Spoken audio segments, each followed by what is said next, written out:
नमस्कार, तुमचं माझ्या चॅनलवर खूप खूप स्वागत आहे। आज मी माझ्या किचनमध्ये बनवणार आहे आलू मटरची भाजी। चला तर मग रेसिपीला सुरुवात करूया। सर्वप्रथम एका कढईमध्ये तेल टाकून घ्यायचं। तेल गरम झाल्यावर त्यामध्ये मोहरी टाकायची आहे, जिरं टाकायचं, अद्रक लसणाची पेस्ट टाकायची। काही सेकंद अद्रक लसणाची पेस्ट तेलामध्ये छान परतून घ्यायची। आता यामध्ये खडे मसाले टाकायचे।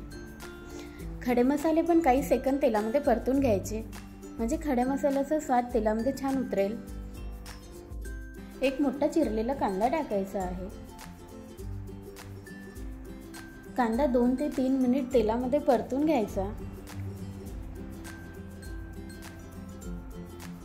कांद्याचा कलर बघू शकता तुम्ही, चेंज झालेला आहे।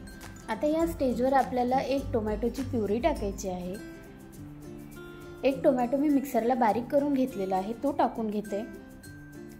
हे सगळं छान मिक्स करून घ्यायचं।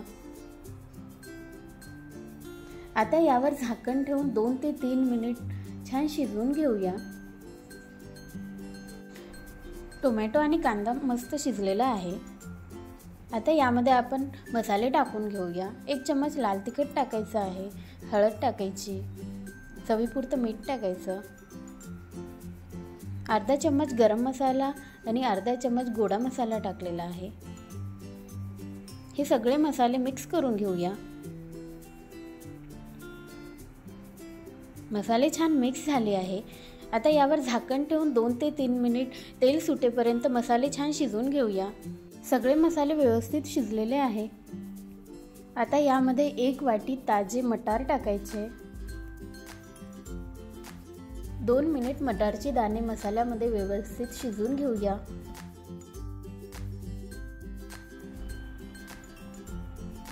तीन उकडून घेतलेले बटाटे टाकायचे आहेत।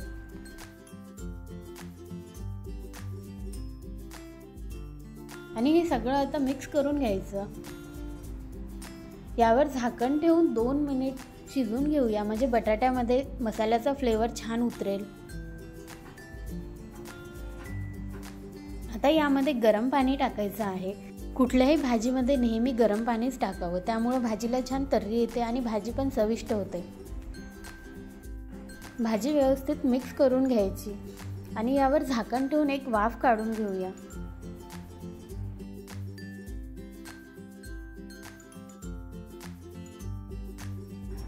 बघू शकता तुम्ही भाजीला किती छान तर्री आलेली आहे। वरून मस्त हिरवीगार कोथिंबीर टाकायची। शेवटी मी थोडी कसुरी मेथी टाकून घेते। जर माझी भाजी करण्याची पद्धत तुम्हाला आवडली असेल तर माझ्या व्हिडिओला लाईक आणि चॅनलला सबस्क्राईब नक्की कराल। Thank you for watching. Bye bye.